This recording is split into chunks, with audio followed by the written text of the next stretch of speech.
রাস্তা নিয়ে দুর্নীতি মানছি না, মানবো না। দুর্নীতি মানছি না, এনএসডিসিএল আমরা আসলাম, আসার পর এখানের যে জিএম উনি যে ব্যবহার করলেন তা অত্যন্ত খারাপ লেগেছে। একটা মেমোরান্ডাম আমরা নিয়ে এসেছি, উনি ওটা রাখতে চাইছেন না, উনি বলছেন না।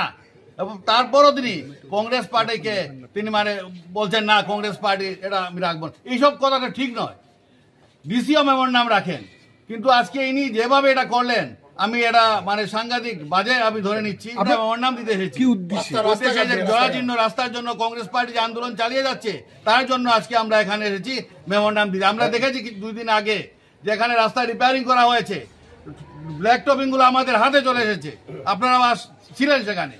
আজকে তার জন্য দিয়েছি যে সামনে দুর্গাপূজা, কালী পূজা, তার আগে যাতে এই রাস্তাগুলো ঠিক হয়। আমি এখন সিদ্ধান্ত নিয়েছি আমরা জেলা কংগ্রেস থেকে, যদি এই রাস্তা দুর্গাপূজার আগে ঠিক না হয় তবে যেখানে যত মন্ত্রী আসুক আমরা মন্ত্রীদের ঘেরাও করবো, ঘেরাও করে আমরা রাখবো, রাস্তায় হোক আর সার্কিট হাউসে হোক আমরা ঘেরাও করে রাখবো। উনারা যদি এখানের মন্ত্রী হয়, এখানে মানুষের দুর্দশা উনারা যদি দেখতে না পান, চোখ অন্ধ থাকে, তাহলে বিজেপি নেতাদের চোখ অন্ধ থাকে, তাহলে আমরা প্রত্যেক মন্ত্রী আসলেই আমরা ধর্ণা দেব এবং এখানে রাস্তায় আমরা বলবো।